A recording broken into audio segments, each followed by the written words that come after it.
We are beginning the experience, my friend. Yeah, ladies and gentlemen, boys and girls, and everyone and everything in between, welcome to the first ever Stay Positive podcast. Do you want to go by alias, or do you want to... Alias. Like a fake name, or do you want to just let them know our first name? Can I use my attempts at a DJ name right now? Oh, sure thing, buddy. So, no, definitely not. Okay. I mean, I'm Pete. My name is DJ. No. I think the mic's peaking when we laugh, so I'll lower it a little bit. Okay. My name is Alex. He's Pete. Introduce yourself again, Pete. My name's not Pete. Okay. Well, no. Hi, not Pete. Anyway, first topic.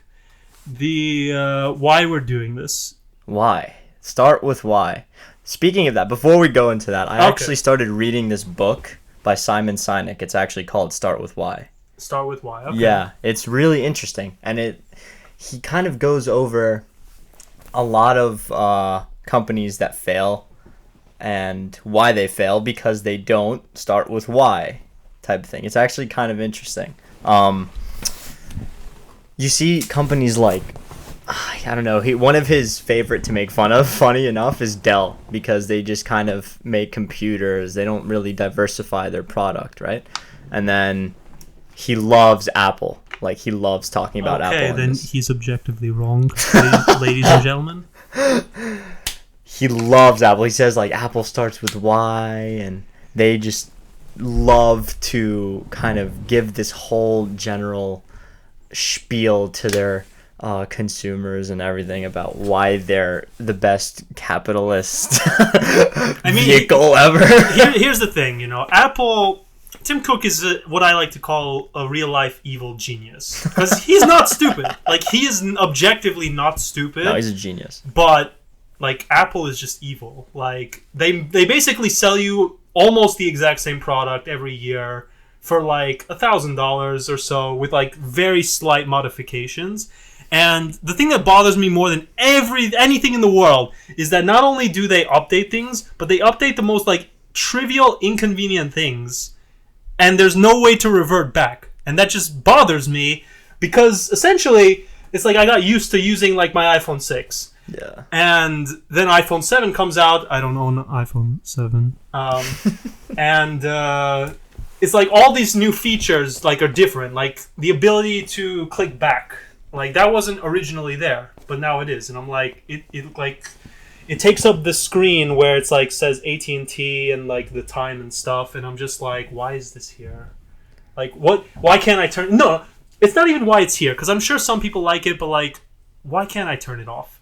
Apple does not give you any functionality to like revert back to something you like. It's either you do it their way or you don't buy. That's true. That's the biggest. I think the biggest example is the headphone jack. Oh my god, dude! I read some crazy thing about the dongle being like $20 million market. The dongle, the thing that you connect that you if you have regular headphones. Oh, regular. And you need to convert it to the Thunderbolt. What's it called? The Thunderbolt. Is that what this is called? Yeah, they're inventing just new names or everything. It's quote unquote innovation. I mean, the excuse they gave me at the store was that this makes it waterproof. That's what they told me. It's like if they don't have a headphone jack and they just have the charger port, they like customize it so like it's waterproof. Is that actually true? I mean, that's the excuse they gave me. Have you tested it?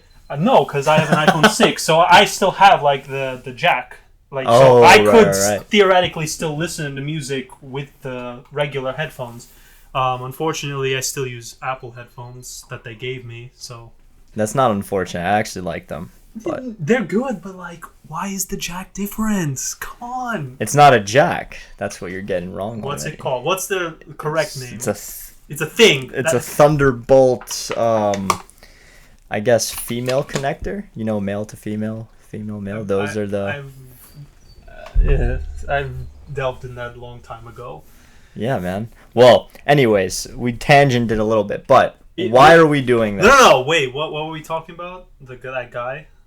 Simon Sinek. He wrote a book called like "Start with Why." Okay. Yeah. Why is Apple evil? We don't know. No, wait, we do know. It's money. No. that is unrelated. No, but true. Why we're doing this? Well, we tend to have these just interesting conversations all the time. Like, we find them interesting anyway. I feel like they're quite thought-provoking, and I mean, you just got a little glimpse of it. I mean, one of the biggest strengths. No, the best and biggest companies in the world, let alone the U.S., and we already have a pretty controversial view on it. I mean, it's not controversial. Like, everyone knows. Like, is it like who is everyone? My friend, who was an Apple aficionado, he supported Apple all the way, and I'm like, you do know, like, Apple's kind of evil, right? Like, the way they do things, and he's like, yeah, I know. I still like their products, though. And I'm like, fair enough. That's fair. If you like it, you like it. But, like, you can't deny the way they do it is pretty question mark, if you know what I mean. More on that in the future. Maybe. I'm actually willing to learn a lot more about the question mark parts. But why we're doing this, I think I'm a very driven person. I've been told by quite a few people I'm a very, very driven person. And I like to pursue things and learn new things a lot. My friend Alex here seems to have a very similar outlook on life. And we just want to share all these controversial and, well, not really controversial, all these interesting talks with you guys. And in doing so, kind of spread some positivity, because there's a lot of stuff nowadays, like, especially at the time that we're doing this. I mean, like, it is literally May 2020. There is one gigantic elephant in the room. We'll talk about that in episode 2. That is trampling upon the earth, and so we just want to make sure that everybody out here is having a great mindset about everything, and no matter the times or the kind of situation you're in, you could always still find a way to just wake up in the morning, get after it, and keep going. There's always a way. And there's a whole notion of kind of learning in all of it that I think is very valuable. All the stuff he said about me, I don't know where the heck he got that stuff. But as far as the positivity, I 100% agree. That's probably one of the reasons we started this podcast. Pete, you're still in college, right? I am still in college. And I work a job. I'm not going to say where or how much fun I'm having, since I'm still technically employed by them.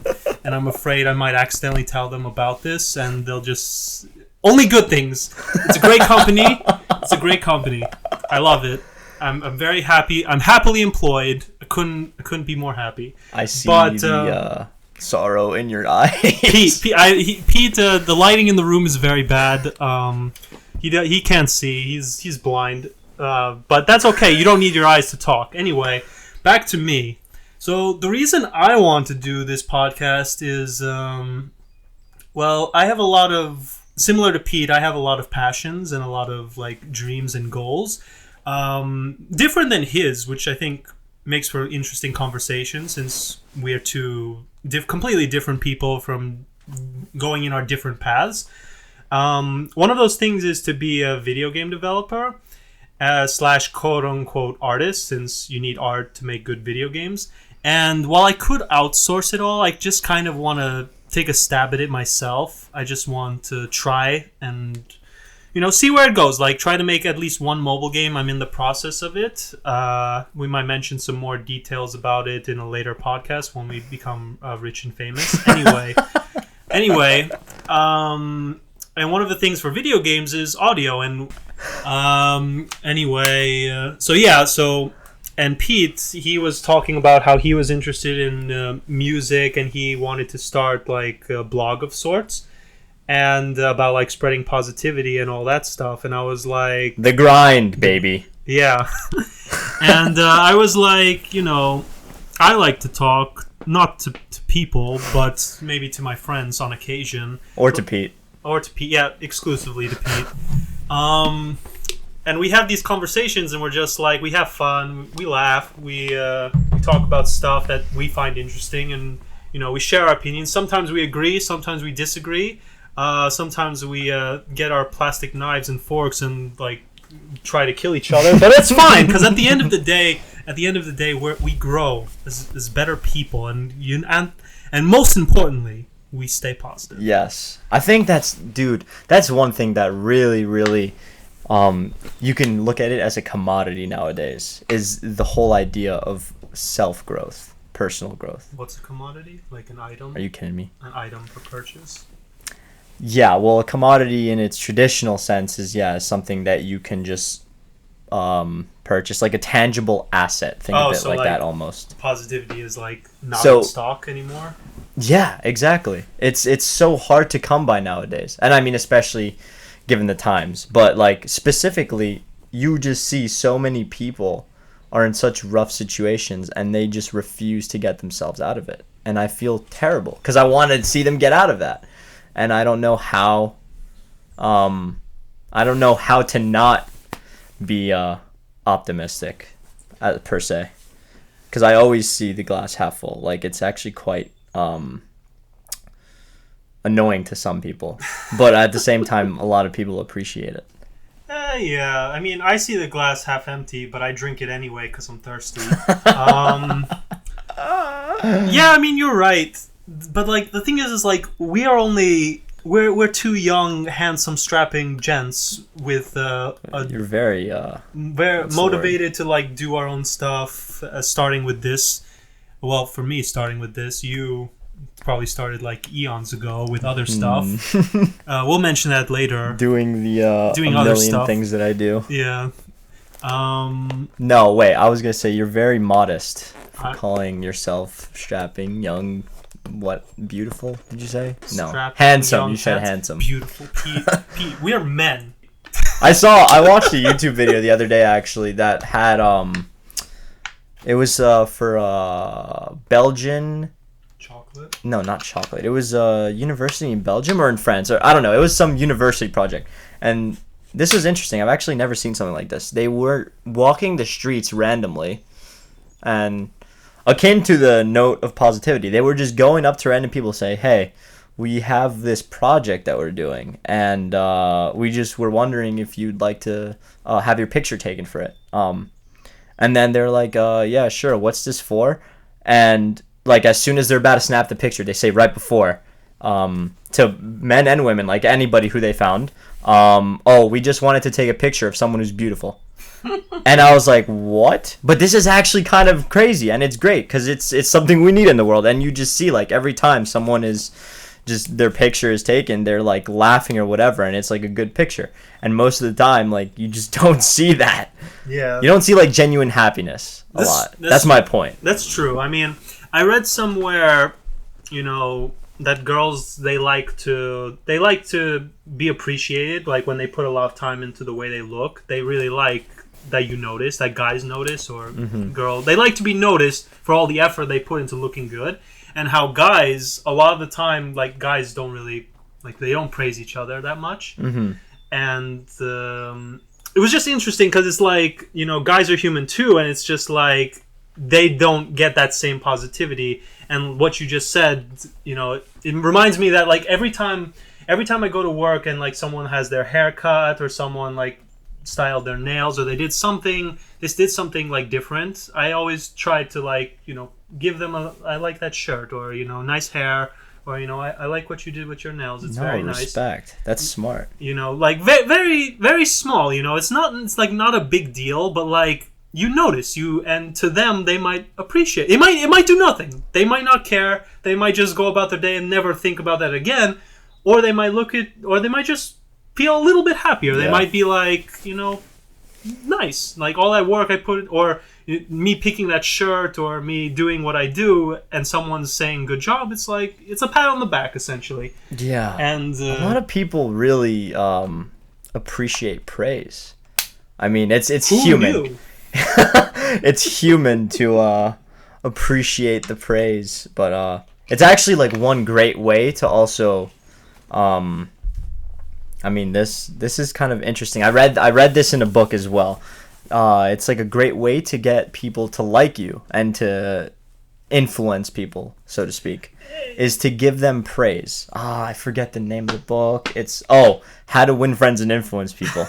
Actually, funny enough. Clever name. I'm actually pulling the strings. I'm a puppeteer. I'm just he published the master. book, by the way. And yeah, that's one of the huge notions of the book is just to give praise. And a lot of people I feel like don't get that praise also, you know? And it's a shame because there's a lot to be praised out there. There are so many incredible people. Like, just off the top of your head, name like one or two just insanely incredible people right now. Pete and Alex of the Stay Positive podcast. No. Who's a great person? I don't know. Roger Federer. He's incredible. For those of you who don't know who Roger Federer is, please go outside and crawl out of the rock you live under. But Roger Federer is a tennis player, and me and Pete are pretty great tennis players, if I do say so myself. Another modest comment on himself. No, we'll go broader aspect here. How about Dwayne Johnson? It's basketball. What did you just say to me? Oh, Dwayne The Rock Johnson. Oh my God. I always hear Dwayne The Rock Johnson, so it's like, oh, that's his name. Okay, yeah, The Rock, dude. Okay, The Rock. yeah, I know who that is.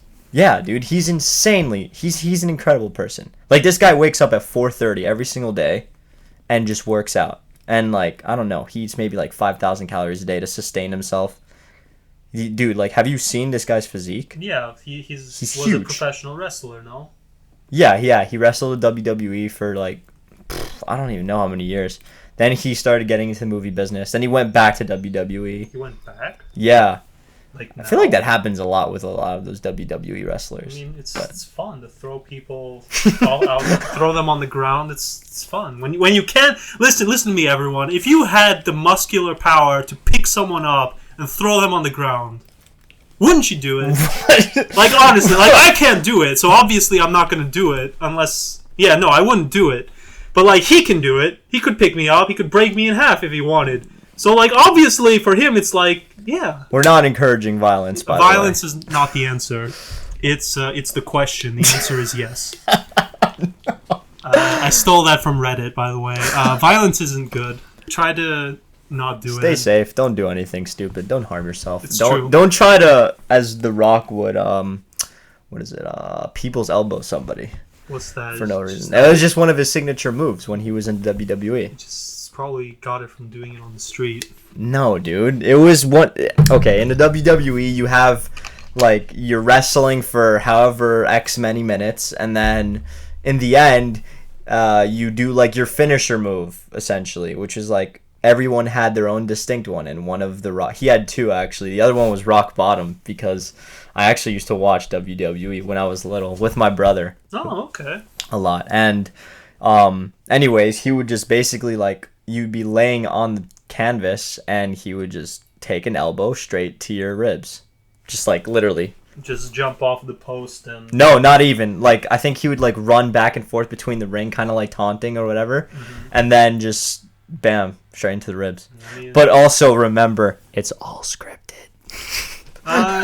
Yeah, no, that's true. But like, here's the thing about WWE. I don't watch it at all, but I watch it like very, very little, like once in like 7 years. And you have to. I appreciate it because you know it's basically like a real life anime. Well, it's a show. Yeah, it's basically like real life anime. It's like you're watching guys. That's interesting. No, because it's true. It's like in anime you see all these guys and like doing these fights, and it's like it's really scripted and like super cool, but like it's for our amusement. So like yeah, but like then you have WWE, which is like real life guys who are really buff and physical, like doing these super cool moves. There's this one video. I don't know if you've seen it. It's like the guy, there's like a Japanese guy versus an American guy, and the guy has his back turned, and the Japanese guy is like crawling back into the ring. He like climbs up to the ropes, and then he like wraps his legs around the guy and like makes him like to flip and like fall. But the guy like actually lands on his feet, and the Japanese guy like he slowly turns. It's like, wait, what? Oh, I think I know. This is like a really famous GIF. Yeah, because And all the comments in like the YouTube section are like, "Why do I hear boss music?" or something like that. Because the guy like flipped him, like legitimately flipped him, and the American guy just like lands the pose, and it's just like, wait, you're still standing? and they both kind of look confused because I don't know, but like it looked like they both thought he should have fallen. He shouldn't have stuck the landing. So they're both just standing there. It's like. Right. It's like, what do we do now? Yeah, that's actually a famous one. Also, it is pronounced GIF, not GIF. Yeah. It is pronounced it's not GIF. GIF. I hate. Whoever said that, you're wrong. Go cut your toenails. Oh, damn. Graphical image. No, what does it stand for? I don't know. GIF. GIF? No, dude. It stands for something. It's graphical. What image? No. Flip? I don't know. What? That makes no sense. I mean, I'm trying to think of like loop, like because it's just a loop. No, it's like it's an animated. It's a video that loops. Yeah. Like, so like, what could the F stand for? F in the chat for not knowing what the F in GIF means. Do you know where that reference came from? I actually don't. I really don't know. I couldn't for the life of you tell me. And everybody started using that reference, and actually it kind of annoys me a little bit. I think it's fine. It's funny, but like I get it. I remember so it came from a Call of Duty game, I believe. Really? Where there's a part in like the beginning. I didn't play the game, but there's a part where you're at like this funeral, and it's like press F to pay respects. Oh. And everyone is just like, this is the stupidest thing in the world. It's like, because the excuse for this is like interactive gameplay. It's like press F to like salute the dead soldier or something. And it's just like, it's so stupid. It's so silly. So now everyone's probably like, press F for this or press F for that. Because it's like, press F for, Yeah, dude, I know. Because, it's so overused. I swear, I was in one of my lectures. So, for everyone and their mothers that doesn't, like, know what's going on, like, a lot of colleges... Let's just talk about it, dude. I mean... What? About college? About college. About the current times. No, it's fine. Anyways. No. If we talk about the current times, we have to promise ourselves episode 1 or 2 or whatever you want to call it, the next episode, we don't talk about it. We have to do one. I actually don't like talking about it, but it's better to just get it out on of the way. Exactly. All right, fine. Exactly. But like, you have to promise me, like right now, like the whole world will know if you break this promise. We have to do an episode 2 where we don't talk about it once. Wouldn't it be episode 1? Shut up, Pete. Anyways, so all right, we'll talk about it. SARS-CoV-2, as it's actually known. COVID-19. I found that out actually a few days ago. You didn't know that? SARS-CoV-2? Yeah, I didn't know it actually had like an actual name. That wasn't. I thought COVID-19 was the actual name. Okay. Coronavirus for the less cultured people. Anyways, because of that and because of the drastic change to our society, people who are in college and high school and anyone getting an education, obviously, you know that everything went online and it was awful. I hated it so much. My sister got her first 4.0, so it's not all bad. Okay, to be fair, it was easier to do tests. For explicit reasons. There are no explicit reasons that are justifiable. No, but they get results. They get results. Yeah, they get the results. That's all that matters in college. I will be the first to admit I definitely did not get a 4.0. You don't need to tell them I'm a normal human being. 3.9 is just as good. Shut up, don't dude. worry. I didn't get a 3.9 either. But anyways, 3.87. The online college format was just not for me because I like talking to people. I like interacting with a professor, interacting with students, whatever. And it just wasn't my cup of tea, so to speak. Did they like you? Who? The teachers? Yeah. You sure? Of course. All right. Why wouldn't they? Well, okay, that sounds bad, but that sounds awful. But I mean, what would I do to make them dislike me? I wouldn't disrespect them. I would be engaged in class if I liked the subject. All right. And I mean, people that's just raising their hands just to make a commotion for no reason. Like, I'll ask a That question happened? if... Oh my god. Dude, well, you were in college one time. I was in college, and like I thought it was so much more different than high school. In high school, people behaved very poorly. Yeah. You know, people were always disrupting the class, and I was always trying my best to like get out of the bad classes because I felt like I was wasting my time, and I just felt bad for the teacher because the teacher, you know, not all teachers are great, but like some of them were trying really hard. And you know, if the student is like talking with their friend while like they're giving a lecture, it's like, come on, man. There are definitely some kids in school, like higher University. education, college. Yeah, they still like they just talk for the purpose of having their opinion heard without like actually understanding whether it's a valid opinion or whether or not anyone else actually cares about it. I mean, I only took like math classes, so opinions were like basically non-existent. You're either right or you're wrong. And you can ask questions about why you're wrong, but you can't be like, oh, I think my opinion is you're wrong, teacher, and my answer's right. It's like, oh, sweet, dude. Enjoy that F, by the way. So anyways, back to the F. You just reminded me by saying that. I'm an electrical engineering major, which is god-awful, but it's useful. It's cool.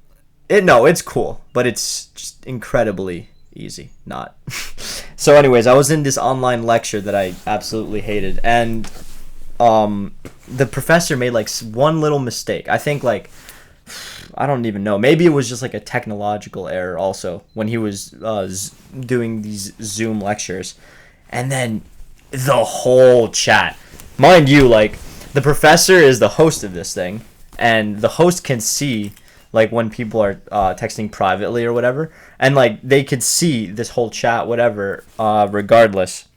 The chat? Like the chat in Zoom. Like were people putting the answers in chat?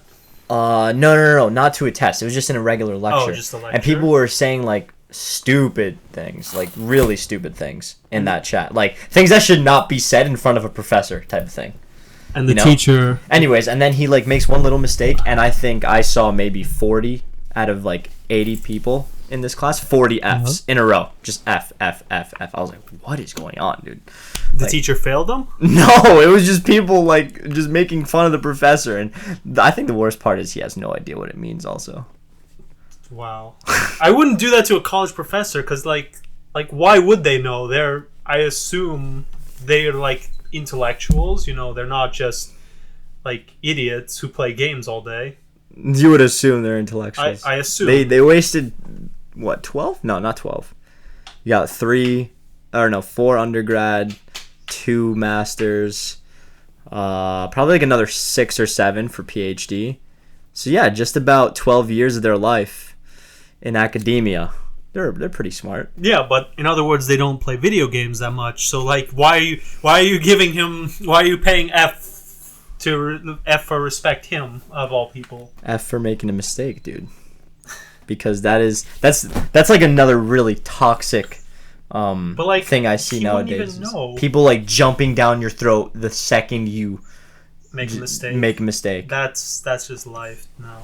That's life nowadays. Yeah. Is it like shorter attention span that causes that? What is it? I actually like to think about that. I think I mean, one of the things definitely I can't say if this is the majority, but there's always this notion of like if you don't like someone, like yeah, then the second they mess up, it's like, oh baby, I got the dirt now. Like now I can just, because you can't, if you just hate someone for no reason, you come off as just an idiot or someone with too much time on their hands. But the second they make a mistake, it's like, I was right.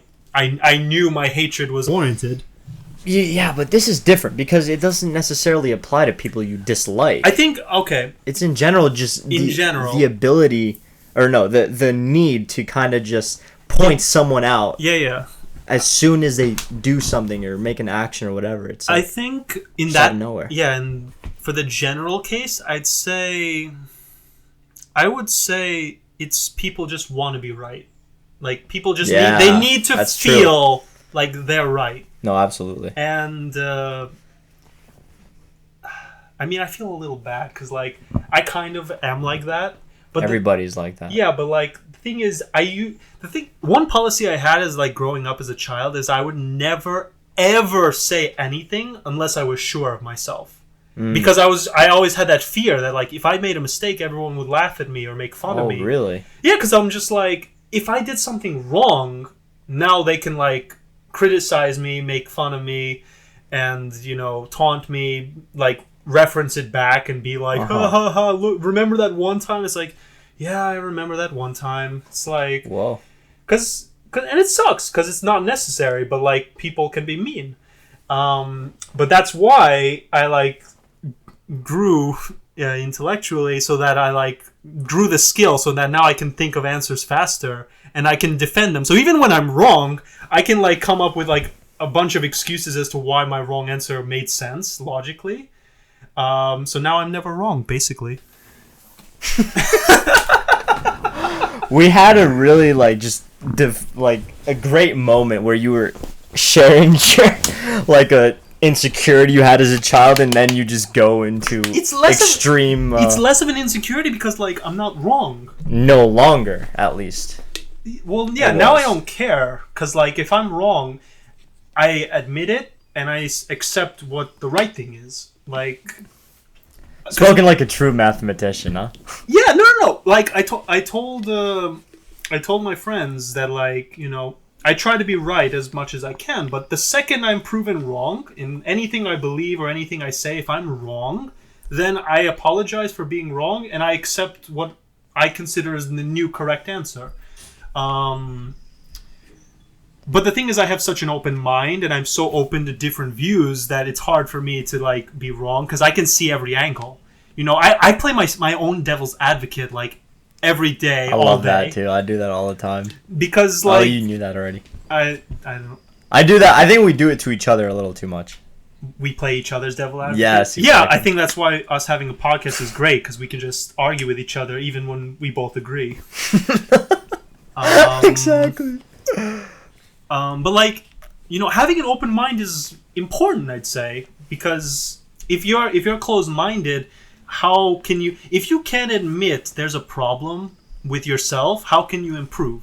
That's exactly true. If I told myself I'm perfect, I know everything about audio, I'm the greatest podcaster, Joe Rogan, eat your heart out, you're nothing compared to us, people would look at me and say, you're an idiot.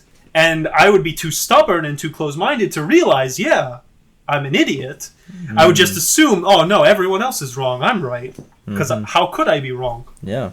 And I guess, that's one really profound thing you just said. Like, you need to accept that you can be wrong. And a lot of people have a lot of trouble doing that, especially at younger ages, of course, like teenagers, hormones and everything. If they're kids, they're kids. Yeah, they haven't learned. I mean, we're still learning. We're adolescent adults. Is that even a thing? We're grown men. We're not. We're adults. We're not adolescent. I don't want to be associated with those people. That's children. No, but I think being able to admit you're wrong is something that so many people really need to start embracing.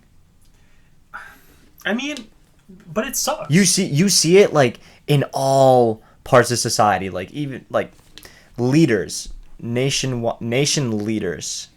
Sometimes politicians, anyone. That's why, corporate CEOs, they cannot they will never do a thing. I mean, of course, they have to maintain PR, blah blah blah, but they will not do a thing to sacrifice their company's position, even if they're blatantly wrong. Yeah, and it's so toxic. It's true. I mean, we don't know.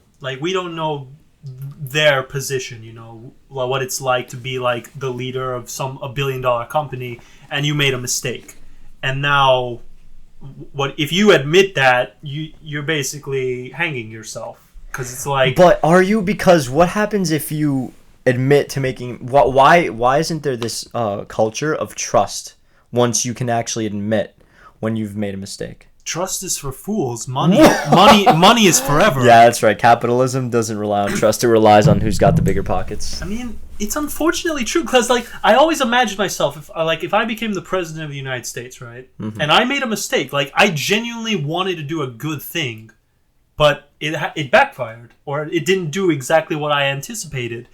I'd like to believe that I could be honest with the people and say, I didn't see that coming, or that was not my intention, and in that regard, I would try to fix it. Like, I made a mistake. It's like, it's unfortunate that it came at the expense of the American people, but I'd like to like fix it. I don't want to just be like, whereas nowadays it's always like, if a Democrat makes a mistake, it's like, it's because the Republicans did something, or they didn't support us. The Republican makes a mistake. It's Democrats, they keep bothering us, all these protesters and what's the word, lobbyists. It's like, they just keep, they're basically saying, the other person's at fault. It's like, well, okay. And it's unfortunate because there's no unification. Like, I personally don't know which side I'd be on right now in the political spectrum. We're not going to be too political, but just for the people's information, I honestly don't even know which side I'd be on right now. Because, like, originally... No, not originally. I was always just common sense. Like, be a good human. Like, if equality for all, it's like, yeah, that should be a given. That shouldn't, like... Who right now is disputing that? It's like, these specific groups of people, they don't deserve rights. It's like, who's saying that nowadays?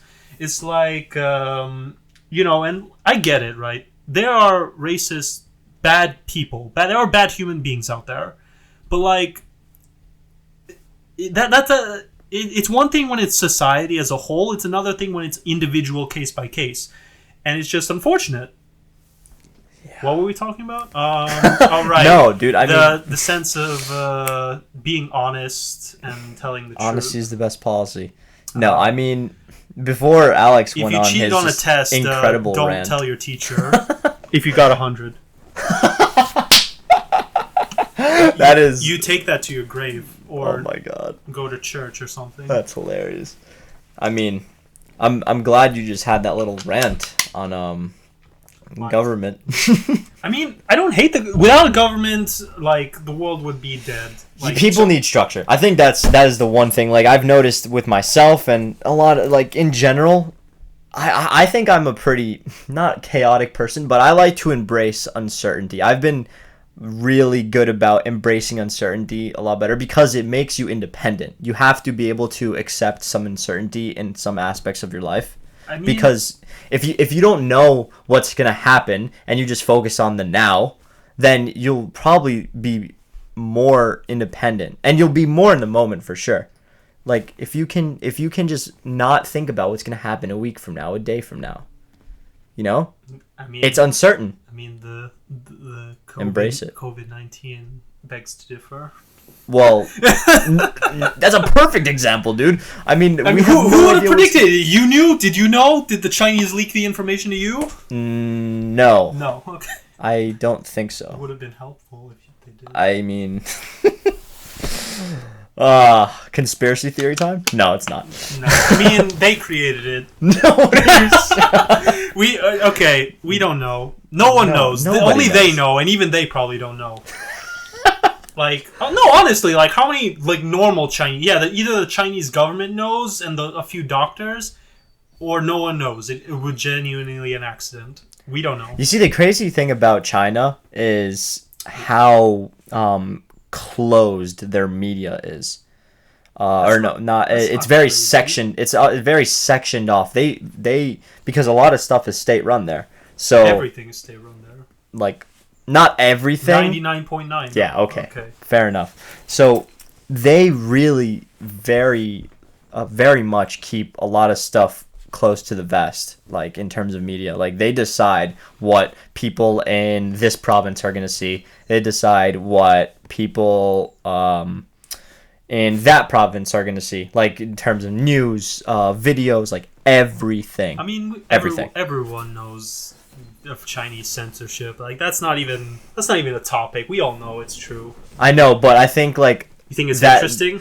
I think it's interesting that it's like, if you want to go down the conspiracy rabbit hole, they very much have the possibility of having created the virus. I'm not saying that it's an actual possibility. I'm saying if that happened, that nobody would know about it. I mean, if the American government created Corona 20, COVID-20. COVID-20, yeah. It's like, and then they spread it. It's like, how would we know if that happened? If the American government said, "Oh, this deer or this bat in Colorado got sick and sneezed on a hiker," and now the world is in danger. It's like, we'd believe it. We would. Is that not true? Like, yeah, because I wouldn't buy that. If a pandemic started in America versus China and we said it was an accident, you wouldn't believe it? You don't believe in accidents? I very much believe in accidents. I mean, I'm very firm believer in accidents, and I still think, and it's pretty obvious to me that what the black came from plague a bat. is, Pete? No. Anyways, Destroyed like half of Europe, killed half of Europe during like the past. I don't remember the time never heard of period. it. You never heard of the Black Plague? Dude, of course I've heard of it. What do you mean? Pete, don't scare me like that. Those masks? Yeah, those like creepy bird masks. pointy bird masks are they called? It's with the one with the the doctor mask. You know why those were made? They were made to scare off the demons. Is that actually? I swear. It was a very spiritual thing. I mean, I'm sure it's spiritual, but to scare? Yeah. Okay. It's to protect from evil, literally.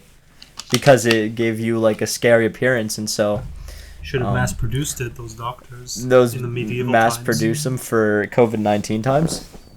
Yeah, I mean, China's producing masks. They're making $1 trillion right now. Are they producing masks? Yeah. I had no idea. They actually produced it before the coronavirus outbreak. Coincidence? You decide. How to become a world superpower after you're already a world superpower. I mean, 101. Listen to me. There's two secrets to success, or rather, there's two paths to succeeding. You work hard in something you love, and just keep doing that, and eventually you'll succeed. Kobe. The second one is create a problem and sell the solution. Create a problem. I mean, that is... It's objectively true. That is objectively true. I think it's firsthand. So unethical to create a problem. I've seen it firsthand. Give me another example. Like at work. Wait, no, I can't. I'm not going to bring up work. I mean... It's quite unethical. It is unethical, but sometimes it even happens by accident. Like, they'll just make things worse because they think they know it all, and then they hire people, or they... So, this specific example didn't happen at work. This is just a generalized example. If, let's say, a higher-up, like, inconvenienced someone, like, made production of something slow, and then... they rapidly fixed it, like they basically self-sabotaged in a very intricate way to slow down production, make it look like things are not going so well, and then through their effort, because they're the higher up, things start moving so much faster because they're the ones that organized everything, and they fixed the problem. So now the CEO is looking at this guy, this higher up, and he's like, look at this guy, he took a bad situation and made it amazing. We should promote him. It's like, does that happen? In your no comment. No comment. Actually, no, it didn't. I didn't ask if it happened. Your work. It didn't happen. I'm curious if it happens. It didn't happen with me. Let's just leave it at that. Whoa. What were we talking about? We were talking about solution to success. Before that, we were talking about George Soros. No. We were talking about China. We were talking about you are interested in how they censor everything, which is like that's how totalitarian governments work. One-party governments work. One-party governments work. One party. Yeah, it's true. I mean, I'm biased because of my background, but... You're biased because of your background? Yeah. My parents both lived right. Yeah. a type of China-esque country. Yeah, that's true. Yeah, I honestly feel like Romania doesn't get that much. You didn't have to say that, Pete. Whatever, it's out in the open. Yes, I am... Not Romanian. No, I'm Romanian-American. Pete's Greek, Puerto Rican, Yes. American. Yeah. So he likes Long walks on the beach. yogurt, And yogurt. And salsa. I don't know. What do Puerto Ricans like?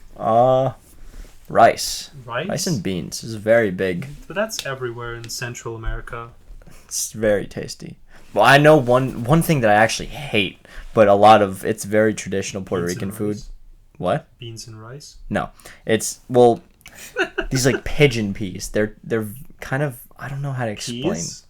Like they're green they're peas? similar to chickpeas. They're like the same size as chickpeas. I hate it because I don't know. I just don't like the taste of them. They're very dry, and then they make the rice even more dry, and it just doesn't taste good to me. But it's like Spanish yellow rice essentially with those pigeon peas inside. Is that just the small green ones? Yeah, they're green or like brownish. Also, Brown? I don't know if they're brown. I don't know what a chickpea is off the top of my head. I probably had it. Well, in any case, that's like a traditional Puerto Rican food. Okay, so you. he likes chickpeas and Greek yogurt. No, I don't like chickpeas. There we go. Or I don't like pigeon Email peas. us pictures of chickpeas, and I'll send them to Pete. What's a Romanian food? Like stuffed cabbage. Stuffed cabbage? Yeah, like you put Sounds meat. garbage. I don't like the cabbage that much, but I grew to like. What do you stuff the cabbage with? Meat. What kind of meat? Pork. How do you cook that pork? I don't know. I'm not a cook. You've never made yourself stuffed cabbage? No.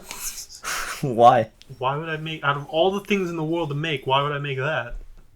So you understand my point now. No. What's your point? Is like. It sounds awful. No, I mean I like it. Well, I didn't like it before I grew to like it, but why?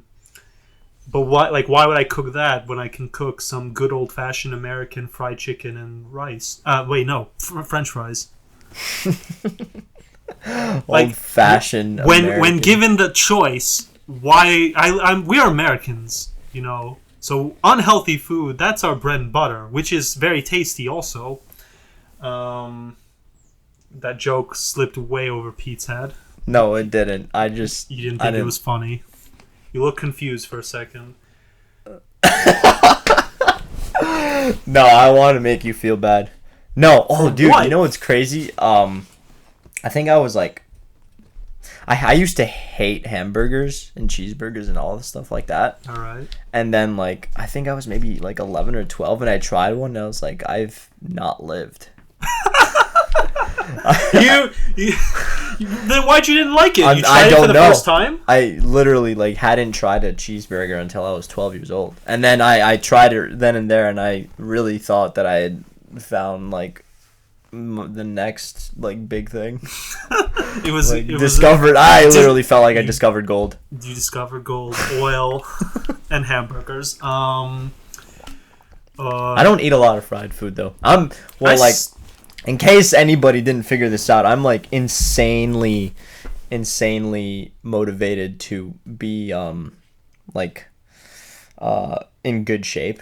I mean, so I don't. Nothing you said so far would have given us that impression. So thank you for mentioning it. Maybe in the first like 5 seconds. You said you were motivated. You didn't say you were motivated to get in shape. But okay, well I like to think I'm in okay shape right now. You're in better shape than I am.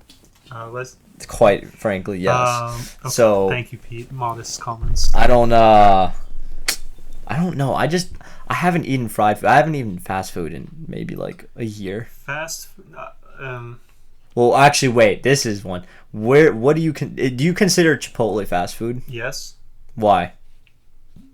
Because Chipotle is basically Mexican Subway or Mexican Subway. It is. I went to it once in my life. Chipotle? Yeah. I was. How have you not gone more than once? Because that's great. It was okay. What? It was okay. It's like I like it, but it's not bad. I don't it's really not bad. deem it fast food though. I feel like the food is higher quality. It's what Subway? Or maybe it's just fast food evolving. Like what? Like fast food evolving. What about evolve? What did it? Like buffet style. You pick what you want. Whereas fast food in the past was just literally like. I mean, imagine McDonald's in the 90s. Yeah, but Subway is a thing. Quiznos is a thing. Delis, local delis are a thing. So Are those fast food? You consider local deli fast food? local deli, absolutely not. We're in but like the apex of delis. local delis are not fast food. New York in my has opinion. the best delis. If you think otherwise, then you need to reevaluate your life. You're just wrong. We have the best pizza too, Chicago. Oh my God, Chicago, that's you're not wrong. even a question. You're wrong. The only people who can say they have better pizza than us is Italy themselves. And Have you tried pizza in Italy before? I have been to Italy and I have tried actual Italian pizza. Is it? It's good. It's not fat at all. You can't get fat off Italian pizza. Is it? There's like no cheese on it, right? No, Or am I there can be cheese. spitting lies. It's just not greasy. It's like very thin bread. Like, sorry, I'm dying. Anyway, it's very thin bread. It's not exactly like a cracker, but like that kind of length.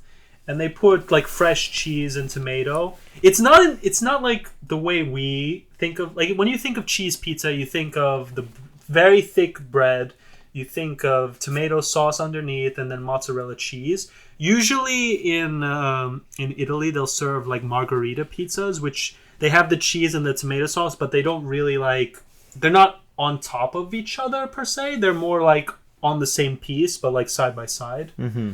And it's good. It's really good. It's probably 1,000 times more healthy than American pizza. Without a doubt, it's healthier. But does it taste? Yeah, no, it's very Italian food. Listen, world. If you want to know one thing about Alex, which is me, I like Italian food. I like Korean food. Japanese food, I'm dabbling in it. It's okay.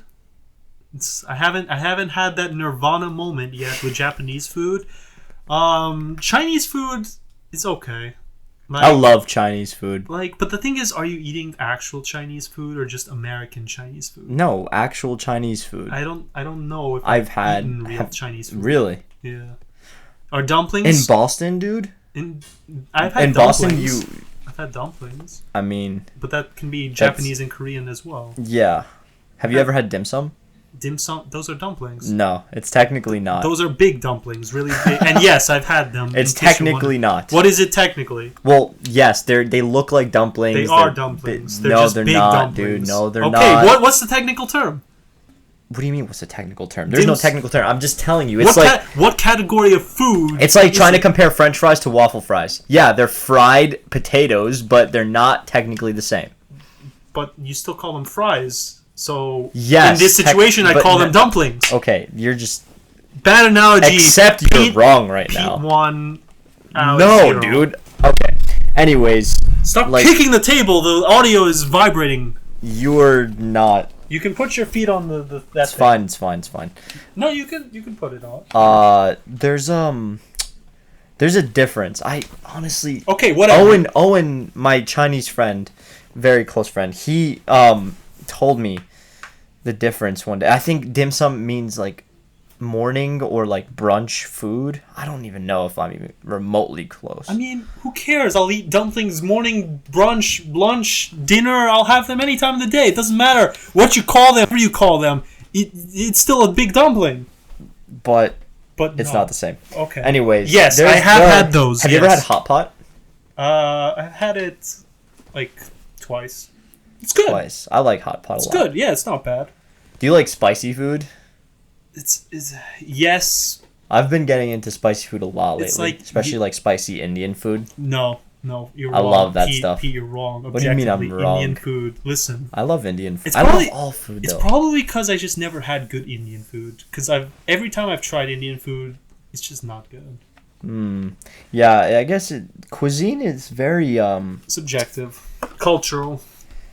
Subjective. Did you say objective or subjective? Subjective and cultural. Extremely My opinion is objective, naturally, but if you don't like Italian food, you should reevaluate. No. I was gonna say rip out your tongue, but like we're trying. Our name is Stay Positive, so I don't think that's really. Don't say any. Remember, we're not trying to promote violence here. I mean, but like if you don't like Italian foods.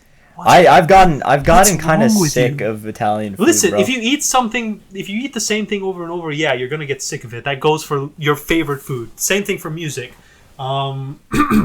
Yeah. But Indian food, I have a story. So me and Pete, we both went to, can we say it? Where we went? Dude, of course. So me and Pete, we both went to Boston University, and they really like to promote vegan food, which is fine. Usually the best vegan stuff they have is just meat stuff, like meat substitute. Like they'll have like pasta bolognese, which is like meat sauce. They'll have vegan chicken nuggets, which, they're good. But like, You like those? they're okay. I never had those. They're I they're don't even good, like it. but like not better than the original. Like, I don't. and as far I don't as even vegan know what original that is. food, it's like okay, sweet dude, you can eat that, but like, I'm not eating that. But beside the point. The point is back to Indian food. There was one day something called Indian spiced chicken. That was the name at Bay State 100. It's the other side where you live. You lived on the athletic side. Bay State? Are you talking about just the Bay State dining hall? Yeah, the dining hall. Okay. Bay State 100. That's the address. Why do you say Bay State 100? I mean, I usually didn't call it anything. I just said It's Bay State, bro. okay. It's BS. Get it What together. is it? Get it. It's together. BS Get it is what it together. is. Okay. Back to the story. So Indian spiced chicken. I really like chicken. I'd say when it comes to favorite food, chicken is always my answer. Yeah, I think that's fair to say. And I'm just like, I've tried all types of chicken. Spicy chicken, regular chicken, fried chicken, grilled chicken, all the chickens. I like it. I like chickens. I'm basically Ed from Ed, and Eddie. And I was like, okay, Indian spiced chicken. My parents and my family is always telling me, oh, you don't try things. You're stubborn. You only eat the same thing. I'm like, you know what? I'll try something. I'll try something I've never had before. I tried Indian spiced chicken. It tasted. I'm not From a college dining hall. Yes, mind you. Yeah. So, like I said, this could be just bias from not having good Indian food. This could just be that. 100% biased. It could be just that. This isn't the only time I've had Indian food, but like this is the main one I had at college. Yeah, smart move. What? Smart move. What? Eating Indian food at college?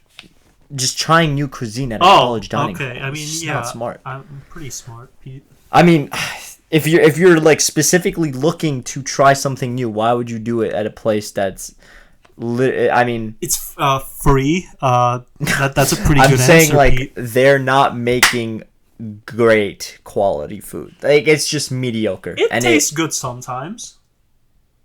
Sometimes. Anyway, back to the story. I took a bite out of it. It smelled really bad, and it tasted as bad as it smelled. But I'm not a coward. I'll try it. And it tasted, I'm not kidding, it tasted like how sewage water smells and cinnamon. Oh. Which, yeah, I know, it's weird you like how I tasted That the is cinnamon. not But, like, even- there was cinnamon. I tasted that. There was cinnamon. So it's not a complete loss, but it's just like... That's And I'm- disgusting. I mean, I assume it was food. I hope it wasn't actual sewage water that they put on the chicken. And Wow. yeah.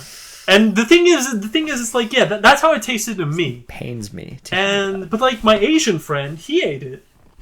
So, and I'm just like, how are you eating this? Why are you eating this? And he said it was like yellow curry. So usually when I think of curry, I think of red or green. I never really imagined yellow curry. I've never seen yellow curry either. Yeah, Maybe I I'm just Googled it. extremely uncultured. I think it's like in Thailand. I think they like have good yellow curry. Yeah. And I guess India as well. Around the Indian Ocean, those countries, the oceanic countries. Yeah, Oceania. Yeah. I have a pretty large vocabulary, but when it comes to pronunciation of like some places, it's just not. I know. I think you're right. I think you just pronounced it poorly. Oceania.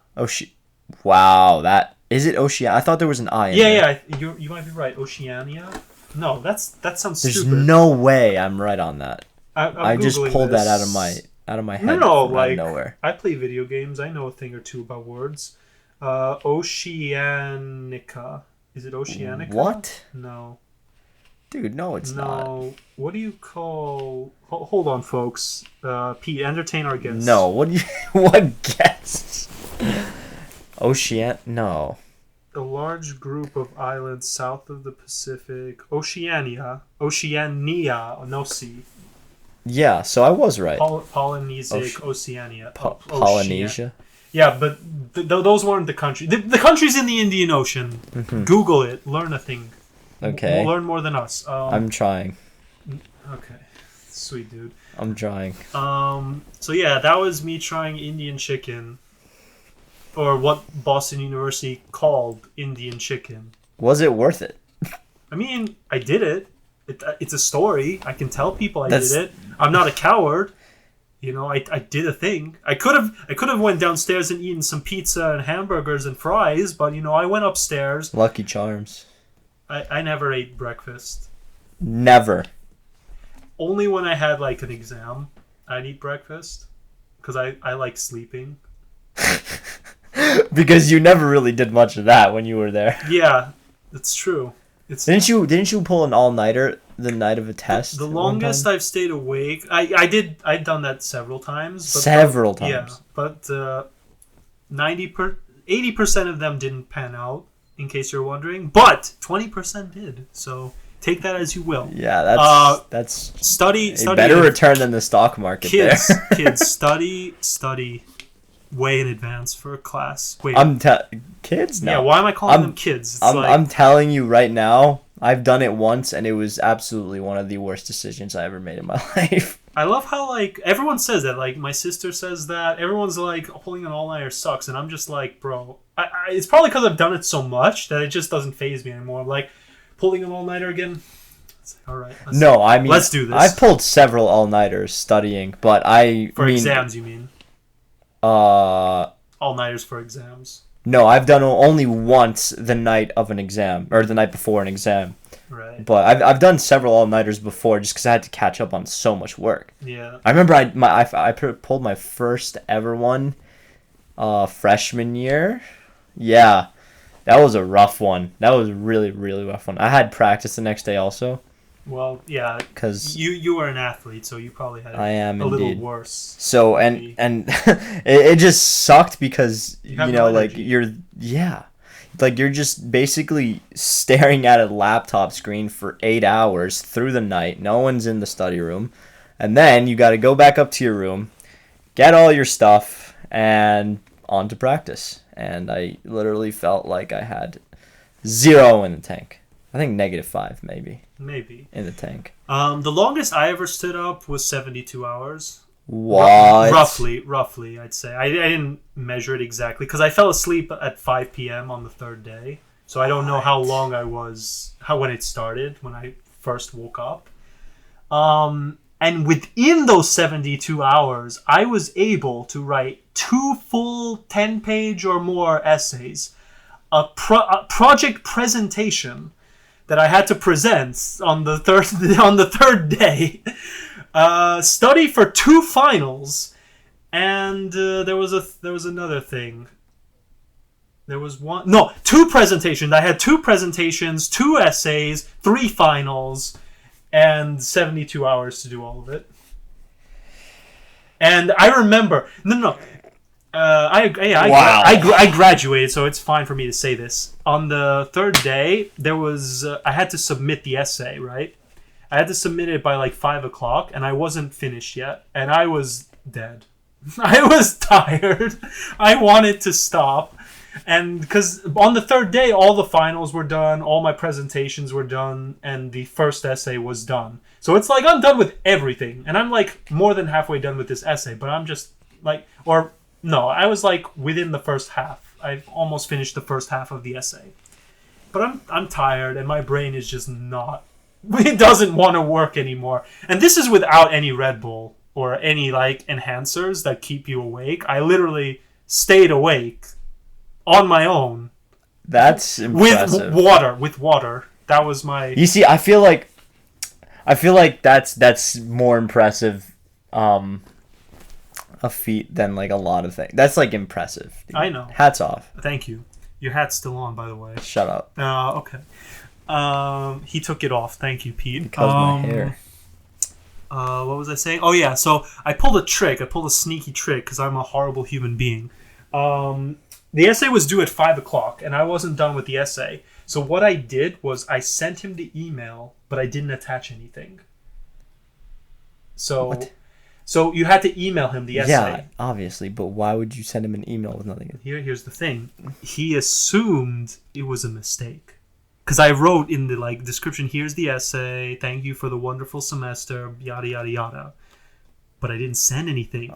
So he thought it was just an honest mistake, which gave me more time to write the essay, which means I can apologize and say, hey, professor, I literally collapsed from sleep after I sent that email. I only got back to you at like when I woke up at like 6 a.m, so I could only send it to you at that time.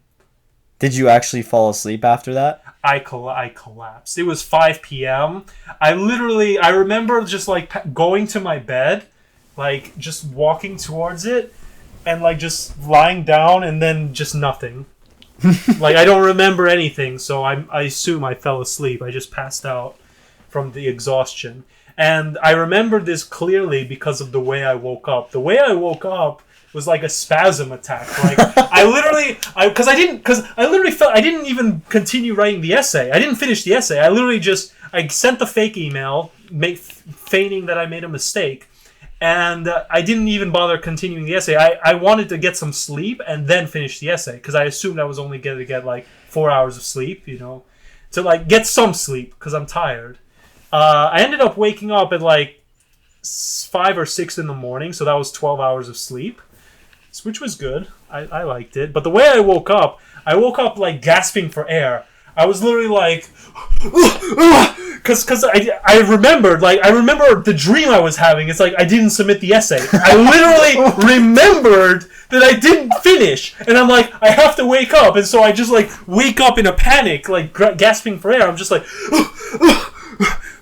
Why are you acting right now? Because added effect. It's an important skill for podcasting, Pete. Yeah, okay. To be able to act. I really hope my audio is getting heard because the loud ones are really loud, but then my normal talking seems really small in comparison. It's fine. Yeah, it's just the pilot. We can screw up as much as we want. That's crazy. So, yeah, that's my story of That's crazy. not sleeping.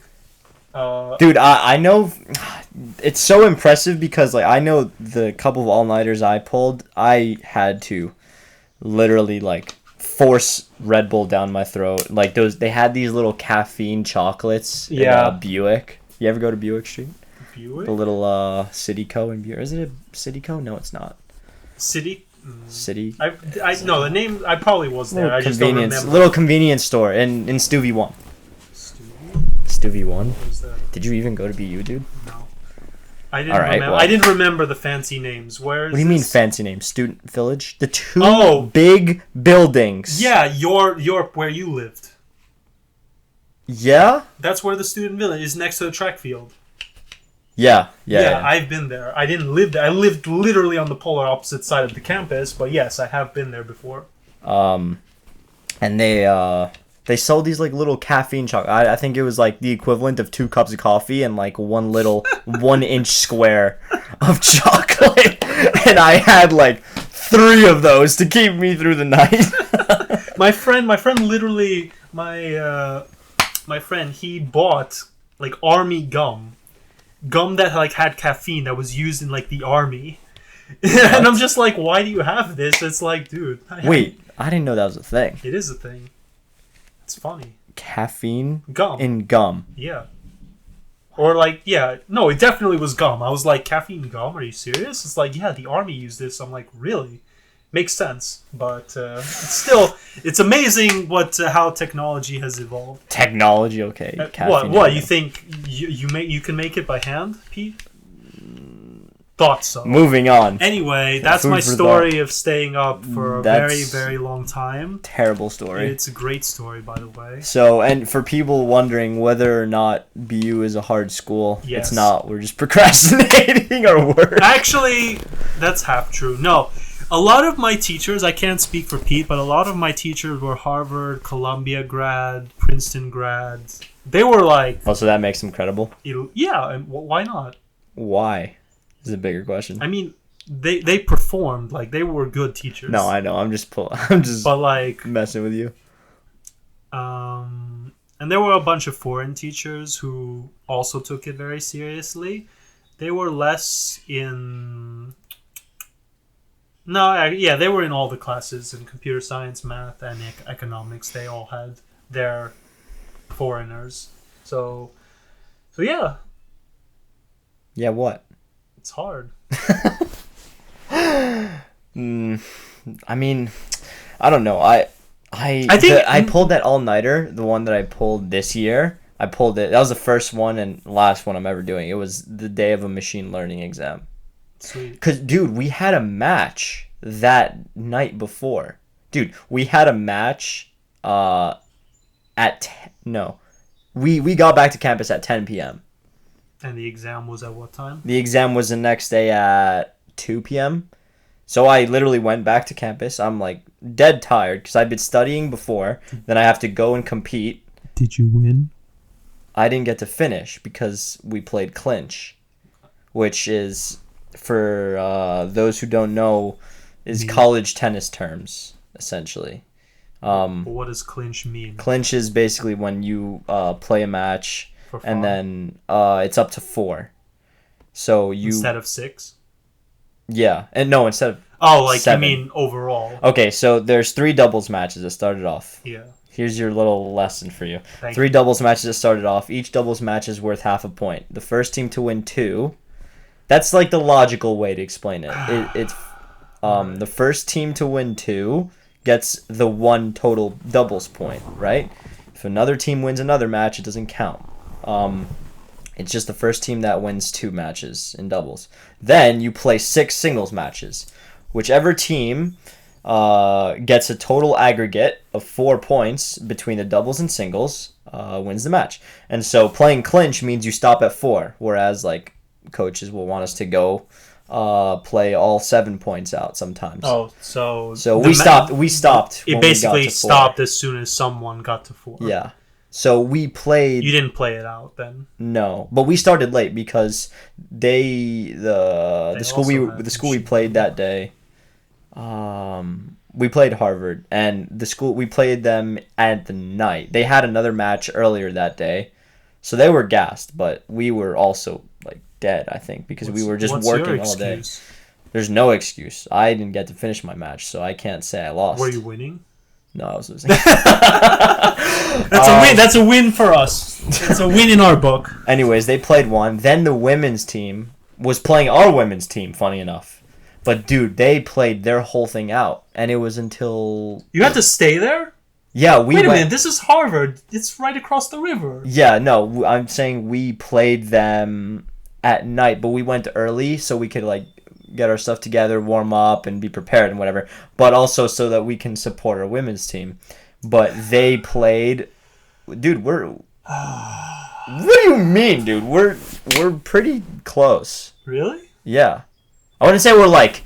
I wouldn't say we do everything together like men's and women's basketball, for instance. But... Men's and women's tennis team was close? Yeah, we're not, like, completely, like, divided. Like, we hang out sometimes. Did you really? Sometimes. Did you really? Like, if I see the women's team in a dining hall and I see my friends, I'll probably sit with the women's team. Just because I'm always with my friends and I'm never with the women's team. And we're there to support them for their match. And they're going until, like, 8:30. Or no, maybe 7:30. And by the time we start, it's like, it's late. And then we're off at like 10. We get back to campus at like 10:30 maybe. And I'm just like, wow, I really have an exam in about, 15 15 hours that I haven't studied that much for because I had other work to do. Sweet, dude. And so I go to my trusty little convenience store, pick up those 3 of those little 1-inch caffeine chocolates, and little did I know would I be like suffering for the next 12 hours at the top of Stuvie 1, just studying how machines learn. Wow, that actually sucks. Maybe you could learn a thing or two from those machines, Pete. No, I really couldn't. Quite frankly, like, one of the most useful classes in terms of modern society, but I don't think I will ever take it. What do you mean? No. I don't think I'll ever be able to replicate organization, a lot of that work again. Oh, what you did. It was because we did a lot of it in groups too, and like we collaborated on assignments, but we never had the same answers because we would just have to put ideas together. But in general, it's a lot of that stuff is. So in machine learning, it's not like math. There can be multiple. It is a lot of math. It's a lot of probability. No, but like a lot of linear algebra. Is there like a right answer, or can you have multiple? Oh no, well it's like coding. It's coding. So I mean, how you do it can be varied, but you have to do it like it has to do something specific. And everything is algorithmic in structure. Everything. All right. It's quite rigorous, complex. Yeah. You see the one thing. So there was two classes I've ever taken, and these 2 classes happen to be the hardest classes I've ever taken. One of them machine learning. The other one was this modern physics that I had to take. It was last year also. And these are the only 2 classes, I swear to you, the first day we walk into class, the professors said the exact same thing in these classes. They said, "You are going to remember this class." And not foreboding at all. And dude, the same thing happened to my buddy that said that also. And he, funny enough, he was in machine learning with me, and we were just like sitting there, like looking at this professor, and he's saying like, yeah, there's no real textbook for this class. There's no real textbook at all for undergrad machine learning, and we're just like, sweet dude. Okay, cool. So needless to say, that was without a doubt the hardest class I'd ever taken. The machine learning. The one that he warned you're gonna remember. Oh yeah. Do you remember? He didn't. I don't even know if he said those words, but he definitely said like, this class will be hard for every single one of you. He said 30 of you walk in, only 5 of you walk out. I mean, that's how it felt in the end. Like, dude, I think we I don't know how we scraped by. It was my friends and I, we just really like bootstrapped it to the max. It was rigorous, to say the least. I mean, you survive, and you're a better person, I assume, boldly because of it. You assume boldly, indeed. I don't know. Actually, yeah, I definitely learned a lot from it. So basically, for all of you listening at home, me and P, we both like to shoot ourselves in both of our feet and still press on. I wouldn't say that's like an accurate description. It gives you the general idea. I don't do it to myself all the time. Well, I guess I do, but I still, like I said, glass half full. We got better. Glass half full, dude. I don't pity myself for doing type of thing. Listen. I don't think regretting your decisions counts as pity. I think that's just learning from yourself. It's like, there are many times where I'm like, I probably could have studied a week in advance instead of the last day, but overall it worked out. Yeah. At least for me. I can't speak for you. I don't know. I have gripes with the way education. No, I have gripes with the way education is run in general. In what way? I just don't like it. I mean, I love learning. You don't like school? Okay, sweet. I dislike school a lot, but like the way it's run. If you didn't have school, how would you learn anything? Like by doing. You need to do things to learn. You need to fail to learn. In school, we prioritize grades and examination rather than failure. That's true, but that's awful. Yeah, but also the thing about doing it that way is, you're either the people who succeed and it sucks Define to say success before the you go people down who get this good grades Yeah. in school, they're going to fall typically in one of two categories or one of three categories. They're either going to be naturally gifted, which, good for them, great job. The ones that work really hard to get the good grade because, as demonstrated by both me and Pete, some of these classes were really hard to get a good grade. You couldn't, unless you just understood the material naturally, which didn't happen often, you have to really push yourself. You have to really try to get a good grade. And the third is kind of just a tangent with the second, and that's usually getting along with people, like creating study groups and going to office hours. You have to be really proactive when you do it. When you have essentially, if you don't get something, you have to really go out of your way to master it or learn it or to a passable degree. Because me and you, we're not masters at our craft yet. We're getting there, but we're not there yet. But how else would we get there unless we work? We work really hard at it. Yeah, you gotta work. I mean, you gotta put in the work. Definitely, one thing being in engineering taught me is, because I definitely did not put even, 1 ounce of the amount of effort I put in high school. The amount of effort I'm putting in right now, not even close. To high school.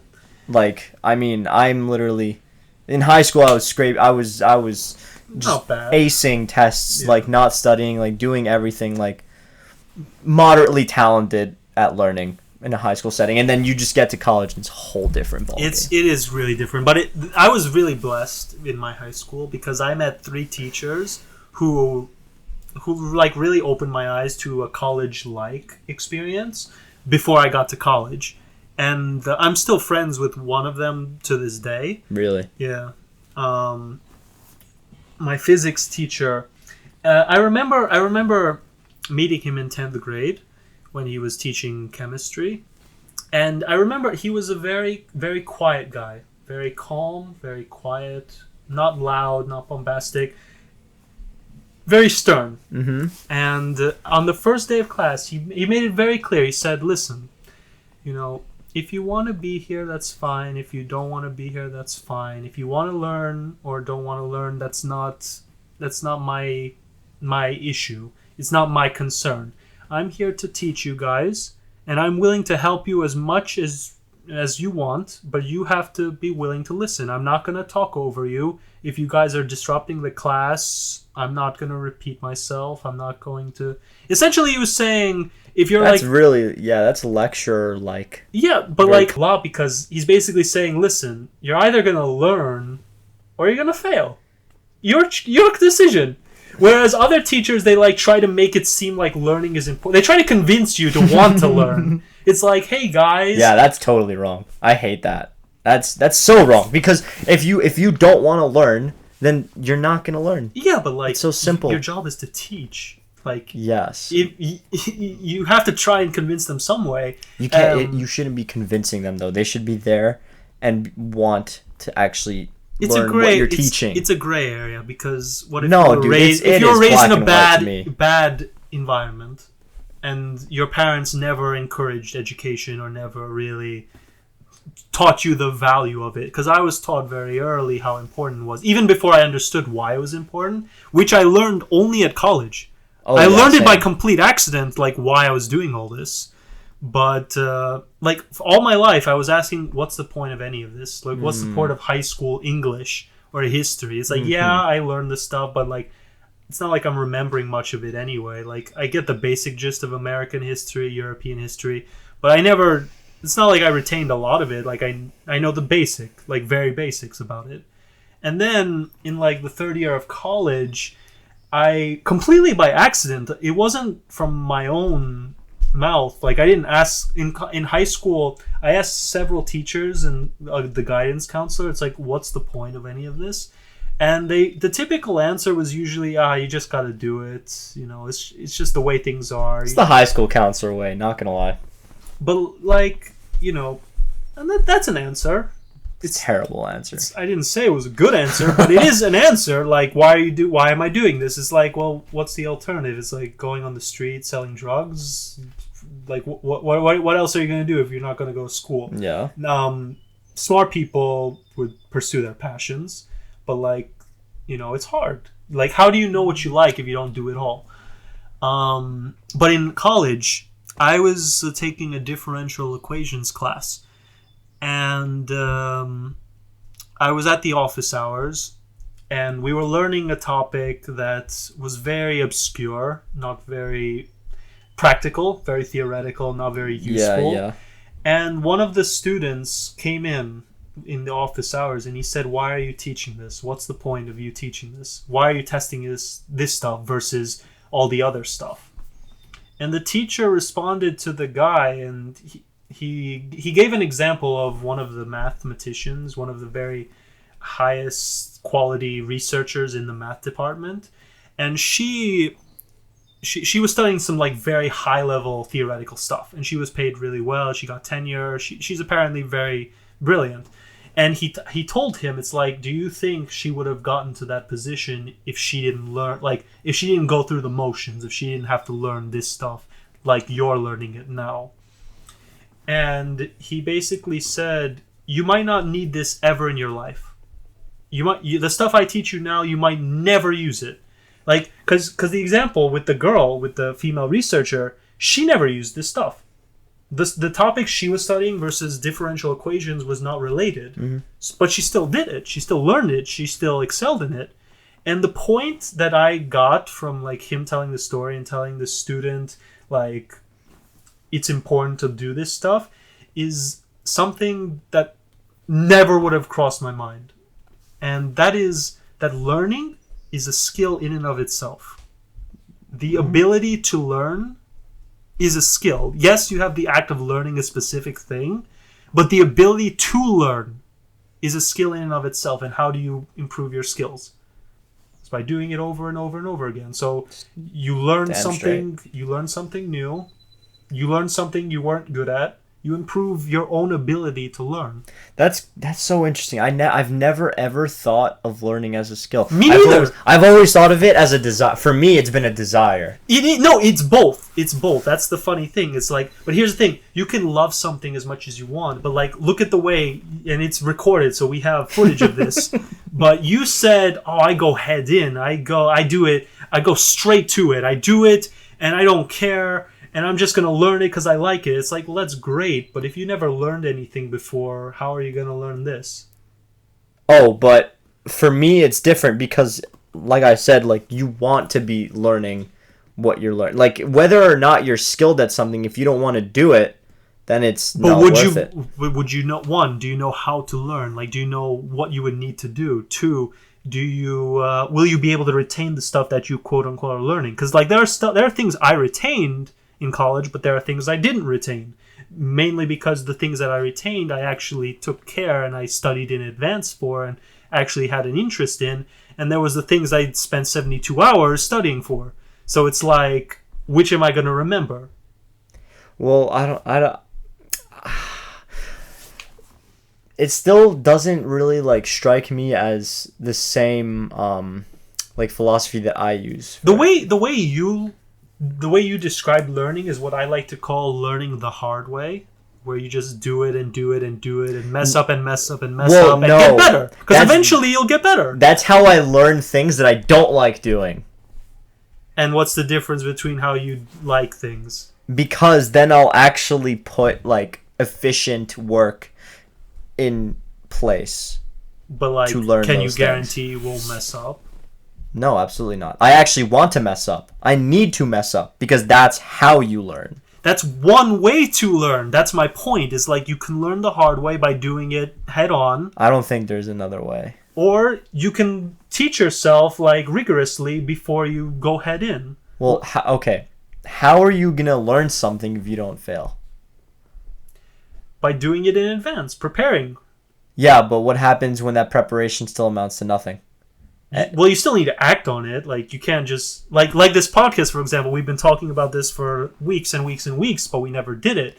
even though we had our plans for it. Okay, but I'm saying what we're learning from the podcast itself is there are different facets to it, right? Like, perfect example, like whether it works or not is something we learn as a result of its failure or its success, right? Like, that's true, but you can you can reduce the risk of failure with more and more preparation. Like, for example, this podcast that we're doing is kind of pretty improvised, I'd say. We're 100% improvised. We don't have any script in front of us. I've been drinking water this whole time. Pete, I offered. I've been playing with my hat the whole time. Really, you've been playing with your hat. And my you've been kicking bottle. the table. There's the audio messed up several times. It's fine. It's fine because it's our first attempt. But yeah, like if we like really like stopped everything we were doing and prepared for this like super professionally, we probably would have made the studio better. We probably would have made the audio sound better. We haven't even heard it, how it's going to sound. I hope it's good. If not, oh well. We probably could have... That's what you're going to have to deal with anyway, for now. Yeah, but like, the point is, a lot of the mistakes that we probably potentially made already could have been resolved already if we really prepared, like super duper. You can't prepare for everything, absolutely not. But you can, like, if you know what you're doing beforehand, you can like alleviate that. You basically skip the whole learning the hard way. Like, essentially, the destination is going to be the same, and you might still fail, and you learn from it. But you might skip a whole hurdle of steps if you did it efficiently from the beginning, whereas you had to learn how to be efficient on the go. Okay. So then riddle me this.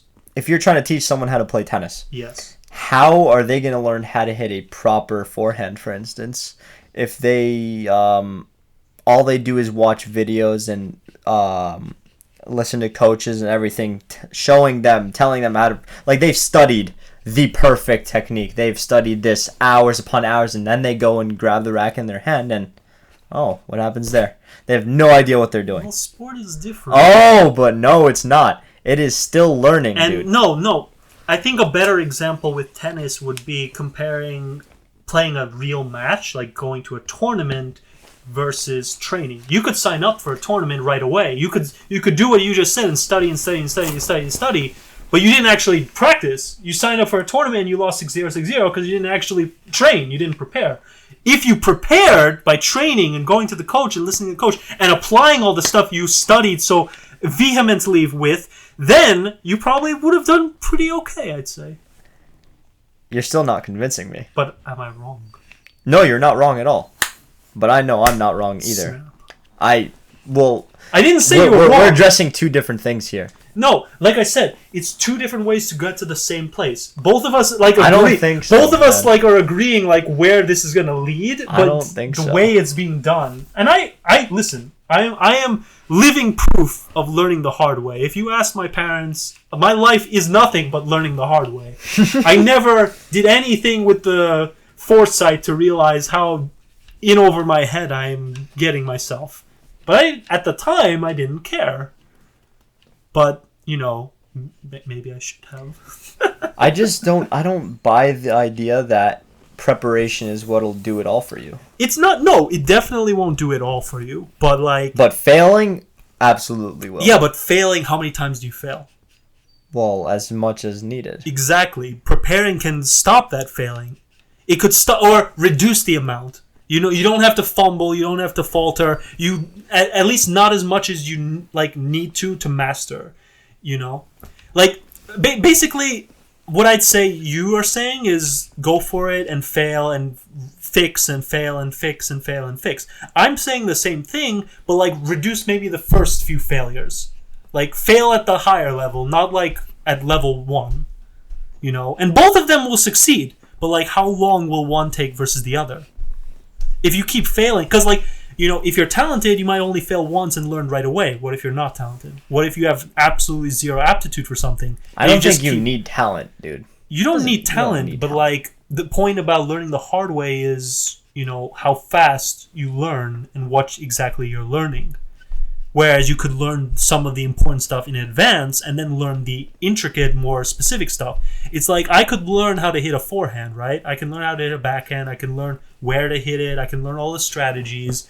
But then it's like the ability to execute it and execute it in different situations. That's a very specific thing to prepare for. And it's not something like anyone would get without experience, without failing, without experimenting. But the ability to do it, you could have prepared for that. You know, basically give yourself an arsenal to use from the beginning rather than start with nothing. But then, if you have this quote-unquote arsenal, how do you even know, like, how are you even going to learn something new? In what regard? This whole process is learning anything. So whatever you like, you learn.